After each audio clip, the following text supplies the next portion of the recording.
চলো আজ খুব মজার একটা রেসিপি বানাই। সবার আগে ময়দাটা বিটরুটের রস দিয়ে মেখে একটা আলাদা করে রেখেছি, প্লাস একটা ময়দা নর্মাল মেখে রেখে সাইড করে রেখে দিয়েছি।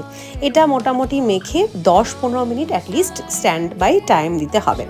তারপরে আর একটা জায়গায় বেশ অনেকটা চিকেন কিমা, যে পরিমাণ কিমা সে পরিমাণই পেঁয়াজ, তারপরে 1 চা চামচ মতো আদা কুচি, রসুন কুচি, তার সাথে ধনেপাতা কুচি, বাটার, সয়া সস, নুন দিয়ে ভালো করে মিক্স করে নেব।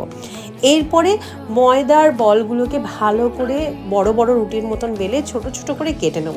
এবারে একটা সাদা রুটি আর একটা রুটি বা লুচি যাই বলো, আর একটা পিঙ্ক কালারের দিয়ে তার মধ্যে চিকেনটা পুর ভরে সুন্দর করে এরকমভাবে রোল করে একটা রোজের মতন বানিয়ে নেবো। ছোট্ট রোজ, বাচ্চারা কিন্তু এগুলো দেখলে ভীষণ খুশি হয়।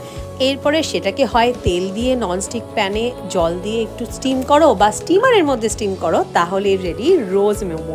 কেমন লাগলো রেসিপি?